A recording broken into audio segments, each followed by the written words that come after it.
Okay, hello you guys. Welcome back. It's Tara. Heavily made up. I know there's a lot more makeup than I usually wear on YouTube, but I just shot a beauty campaign, so that's why I'm all done up. I have got 5 tips on how to take better pictures on your iPhone, whether it be for Instagram or just taking better pictures on your phone in general for your own personal keepsakes. iPhone that I'm working with is the iPhone 7 Plus. It's not the S version or anything like that. It's just the original 7 Plus that came out. Got it pretty soon after, and I think just through using it over the last year and a half, I have kind of pinpointed and learned how to use it to my advantage in terms of not just getting one style of photograph from it, just to keep my, my feed and my photos quite like varied looking and kind of having the feel like sometimes they're from a camera when they're not necessarily. As an example, if you were to actually go on my Instagram today, it's almost September, pretty much since May, like 98% of my photos have been from my iPhone. Starting off with the basics. Number 1. Posing and angles. Now this is a big one because the better your original photo is, the easier it is to edit, the better it will look on platforms like Instagram or your Facebook feed, whatever.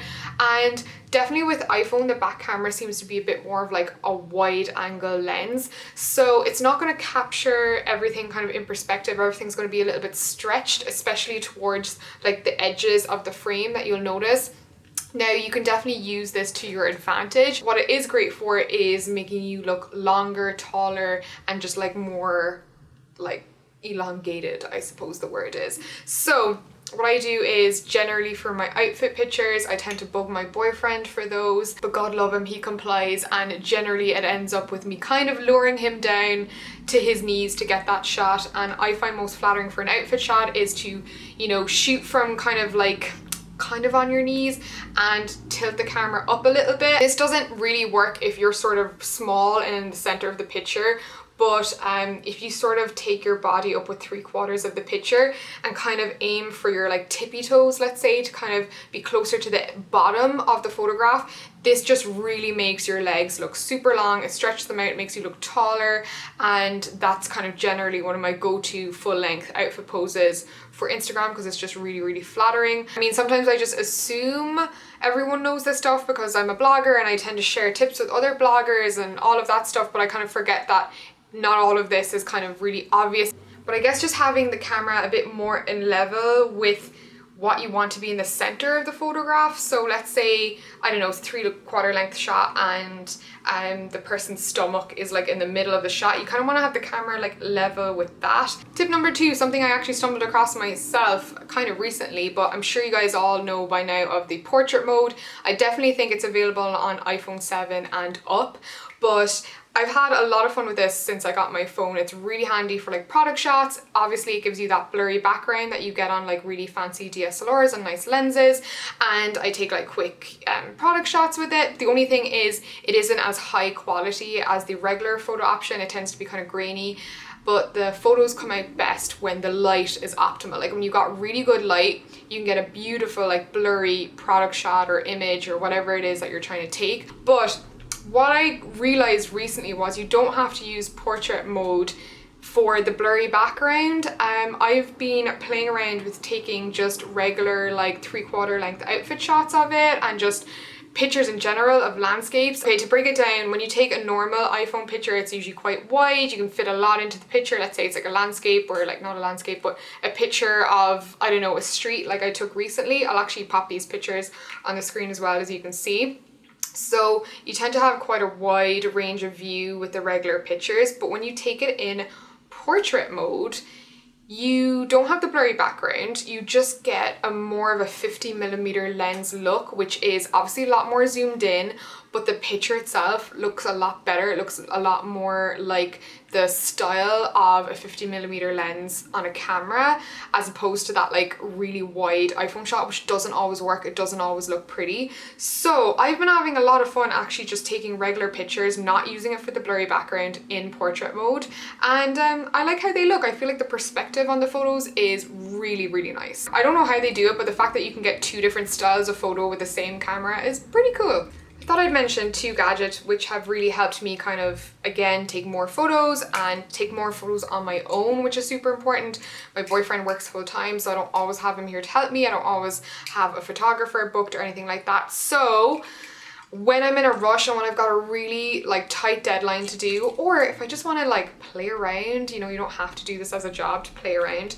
I like these. First of all, I've got a tripod attachment for my iPhone. Basically just holds my iPhone like so. I think I got mine off Amazon. They're super cheap. You can get them off eBay, like all sorts of places, but it grips your iPhone like this, but the bottom basically has a screw attachment that attaches to something like this, like a really cheap tripod, a gorilla thing.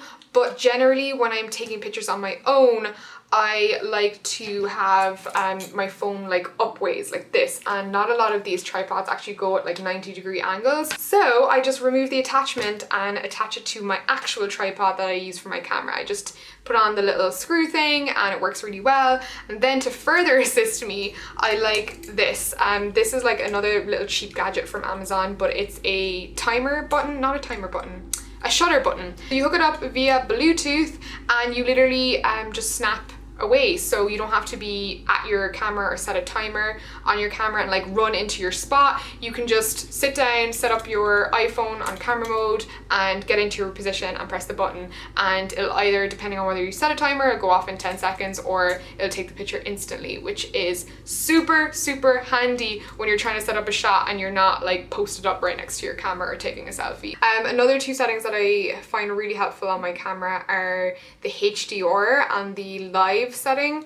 Basically the whole point of HDR is to set everything at the right exposure. So sometimes if you've taken a picture in the past and, you know, let's say you're on holiday and the background looks amazing, so the iPhone takes an amazing picture of you but you can't see the background, like it's blown out or the detail is lost. Basically what HDR does is it takes two pictures. It takes a regular picture and it takes the HDR picture, and the HDR picture will have both the foreground and the background hopefully corrected at the right exposure, so you get the detail in the background and you look great. Now, like I said, it doesn't work every time, but it generally brings a lot of detail back into the photo, like clouds, things like that. You'll really see the difference. And then the live setting is, to be honest, not that useful, but it's a little bonus tip I'm throwing in there. iPhone, it only works with the back camera. It might be different on newer phones, but if you go into Instagram stories, for example, and you click on the live picture you just took, you can turn it into that boomerang. All you have to do is press and hold and you'll get a little loading sign, and then you'll see it turned into a little boomerang. I feel like it's a little bit shorter than a regular boomerang, but it's still really handy. Again, for brand campaigns, I like to use it if they ask me to take a boomerang, because that way I keep the quality, whereas when I do it on Instagram and then download it, I lose some of the quality when I re-upload it at a later date. And lastly, tip number 5, lighting is everything when it comes to getting a better quality photo, whether it be on a camera or an iPhone, but the same rules apply.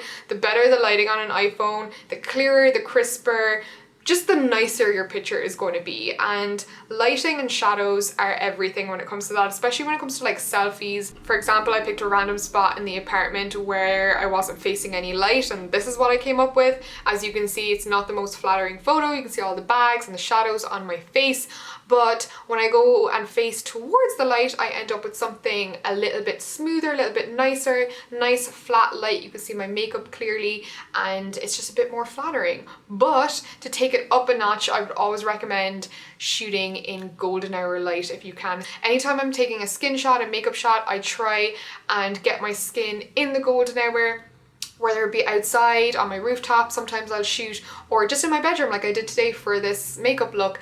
Facing that golden light is a natural filter. Like, you will not need to retouch that image at all. You won't need to Facetune it. It's actually magic what a bit of light can do. I think I shared a picture on Instagram stories a little while back about how the different light can make such a difference. I think it was just one selfie I took, but half of my body was in the shade and all one side of me looked ashy. You could see the veins, you could see like kind of my chicken skin or something like that. It just looked like there was texture there. And then the other side that was facing the sunlight was just golden and airbrushed looking and really just softly lit. And that is what you want to go for if you can. Yep, the sun is starting to set on me, so I better wrap it up there. I hope you found this insightful. I picked up a few tips. I'm actually curious to see whether you guys found this video too basic or whether you did actually pick up something you didn't know before. And do let me know if you want me to do a separate video video on posing, and that was like a whole different thing, so I didn't want to get into that too much, but let me know if you want that in the future. I guess that means I will catch you guys in the comments. Don't forget to like this video if you enjoyed it, and of course if you're new, subscribe. Big red button here. I'm an Irish gal living in New York, do primarily vlog and lifestyle content revolving around life here in New York. So yeah, join the fam, and I'll see you guys in the next one. Bye!